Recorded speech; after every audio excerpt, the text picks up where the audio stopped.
um programa no qual dois historiadores falam sobre a existência de Moisés, o Êxodo.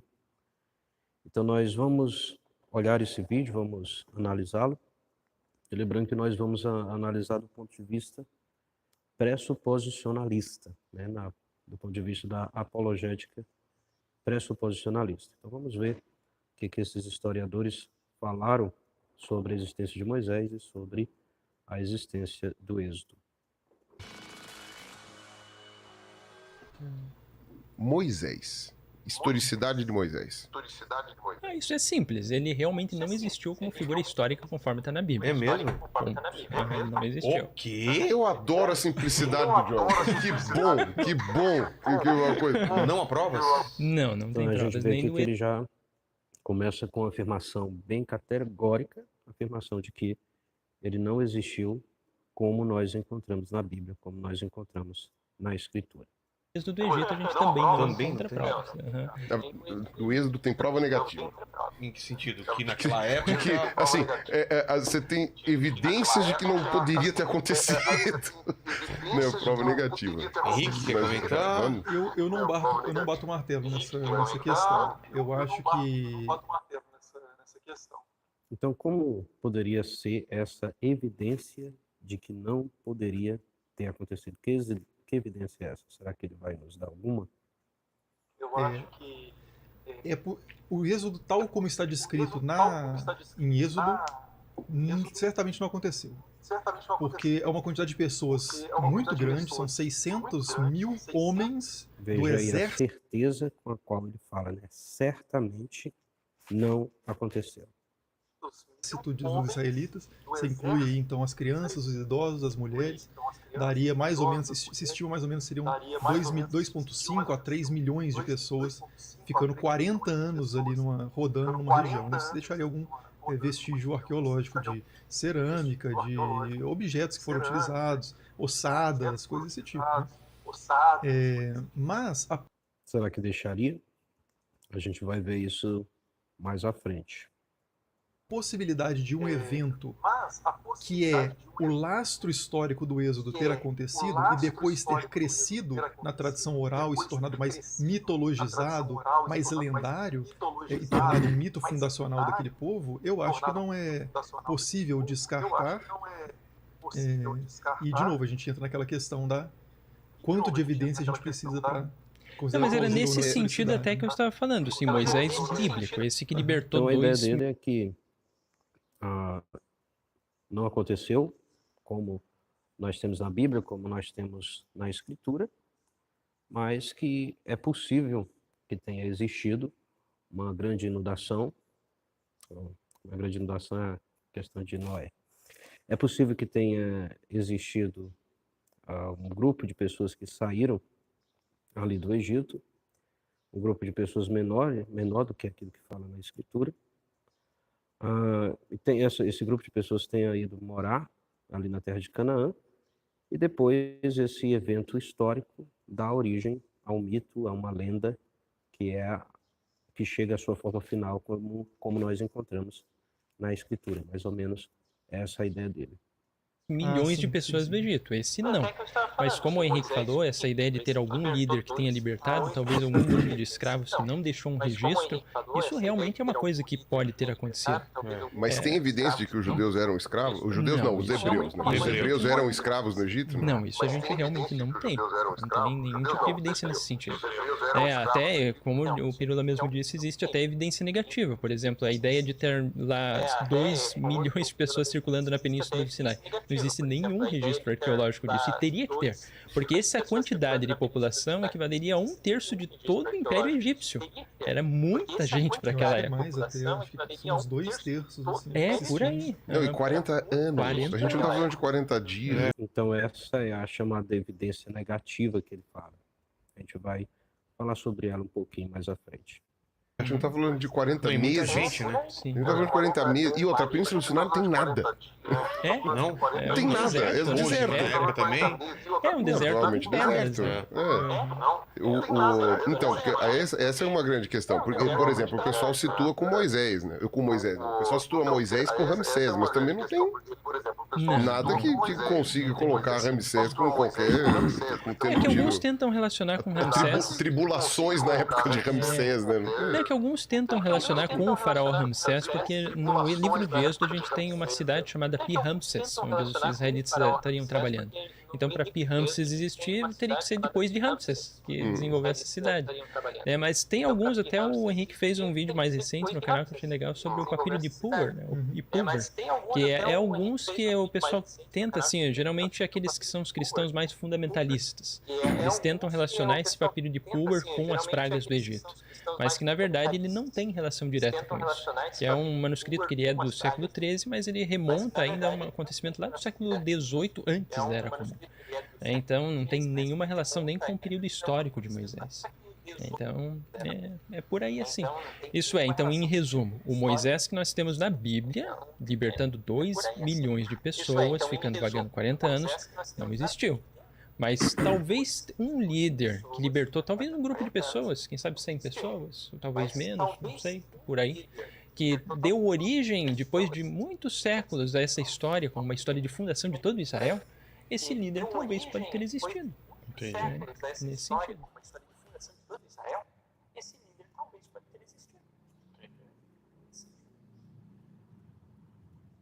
Bem, então vamos às nossas considerações.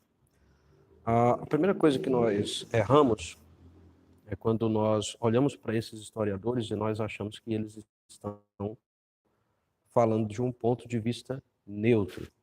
Nenhum historiador fala de forma neutra, até mesmo o método científico, ele não é formulado de uma maneira neutra.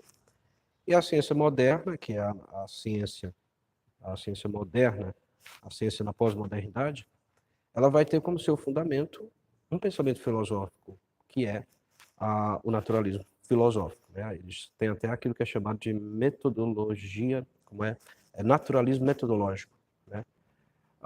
E o naturalismo ele é uma filosofia, ele não é uma ciência, e o naturalismo ele não está fundado em algo que é comprovado. O que é o naturalismo?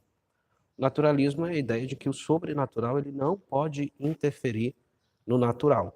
O sobrenatural não pode interferir no mundo como nós o conhecemos. Mas a pergunta é, como é possível comprovar que o sobrenatural não pode interferir no mundo natural?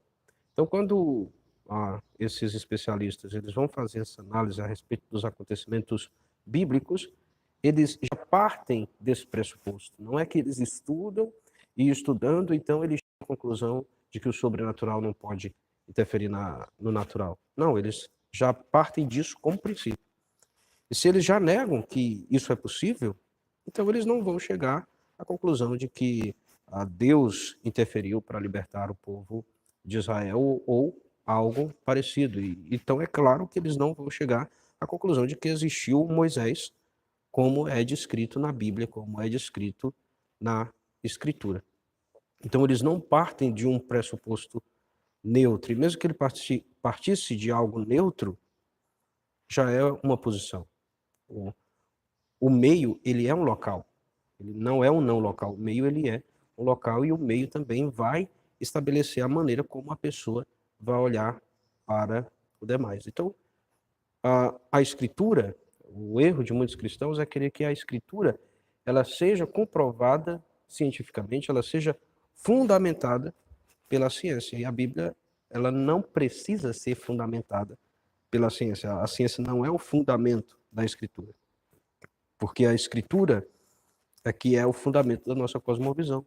Então, se a Bíblia ela for fundamentada pela ciência, então o nosso fundamento principal, o nosso fundamento primeiro, não vai ser a Bíblia. O nosso fundamento primeiro vai ser a ciência. Né? E nós estamos, então, aderindo a todo o projeto iluminista, a todo o projeto racionalista. A Bíblia é que é o nosso fundamento, e nós partimos da Bíblia para analisar a realidade. Então, quando eu creio que Moisés existiu, que Moisés libertou o povo do Egito, que ele foi utilizado por Deus para libertar o povo do Egito, é que Deus enviou 10 pragas e tudo mais, eu não creio nisso porque eu fiz uma série de experimentos científicos e eu cheguei à conclusão de que aquilo é verdadeiro. Eu creio nisso porque o Espírito de Deus, ele transformou o meu coração, ele me fez uma nova criatura e ele me fez aceitar a revelação de Deus na natureza, ele me fez aceitar a revelação de Deus na Escritura. E é a partir do pressuposto de que a Escritura é a verdade que eu vou analisar a história, é que eu vou analisar todas as demais coisas. Então eu creio exatamente que Moisés libertou o povo do Egito e que foi tudo conforme a Escritura, porque eu creio que a Escritura é a palavra de Deus. E quando nós analisamos, então, a partir desse pressuposto, a partir do pressuposto de que a Bíblia é a palavra de Deus, todas essas evidências que ele deu, essas supostas evidências, elas podem ser reinterpretadas. Então, existe uma batalha cósmica entre o bem e o mal, existem anjos, existem demônios, existe o sobrenatural e existem acontecimentos também naturais que ainda não foram descobertos. Então, diante disso, eu não posso chegar e dizer simplesmente Moisés não existiu ou algo parecido. Diante de um cenário como esse, da existência do sobrenatural, seria muita arrogância minha querer afirmar que todas essas coisas não existiram. Porque tem coisas que eu nem ao menos sei como funciona, como, por exemplo, eles dizerem que tinha que ter evidências de cerâmicas, de objetos do povo de Israel andando pelo deserto. Se você olha de uma perspectiva em que você crê que de fato existe um Deus onipotente, que existe o sobrenatural, que existe uma batalha cósmica entre o bem e o mal, que existem anjos, que existem demônios, não tem como falar isso, que tinha que ter, né? Porque os objetos, se você for olhar os objetos do povo de Israel, na caminhada deles pelo deserto, estavam envoltos em elementos sobrenatural. A roupa que eles vestiam, a Escritura vai dizer, não se desgastaram. Os sapatos que eles calçavam não se desgastaram. Então, a Bíblia não diz porque que eu estou partindo do pressuposto de que eles estão corretos, né? Porque tem outros historiadores que vão questioná-los. Eles até mesmo falaram. Mas a Bíblia não diz por que não tem esse tipo de evidência. Então, eu não posso dizer o porquê que não tem aquele tipo de evidência, porque o meu trabalho como teólogo é o trabalho de explicar a Escritura, né? Então, eu não posso, qualquer coisa que eu fale, por que não tem essas evidências, vai ser pura e mera especulação. Mas o que eu tenho que ter em mente é, se eu parto do pressuposto de que existe um Deus onipotente, de que existem anjos, de que existem demônios, de que existe uma batalha cósmica, então poderiam existir motivos para que nós não encontrássemos essa evidência. Então, a falta de evidência não é evidência, né, nesse caso. E a falta de evidência ela não é evidência, né? Se você olha de um ponto de vista meramente naturalista, então vai ter casos em que você vai esperar que haja evidência. Mas quando você olha, levando em conta todo esse arcabouço que eu acabei de falar, então não, né? Então, do ponto de vista teológico, nós não podemos ser tão taxativos de dizer Moisés não existiu. Eu só posso afirmar isso quando eu parto dos pressupostos secularistas, quando eu parto dos pressupostos aí das ideias modernistas. E esses pressupostos, eles precisam ser comprovados, e o naturalismo, ele não é comprovado. Então, é abandonar uma fé para abraçar outra, e eu não vejo razão para fazer isso. Então, é por isso que eu creio na Escritura. Então, essa foi a minha reação a esse vídeo. Se você gostou, você curte ele aí, você pode compartilhar com alguém que tenha algum tipo de dúvida. E lembrando que o meu objetivo aqui não é convencer o ateu.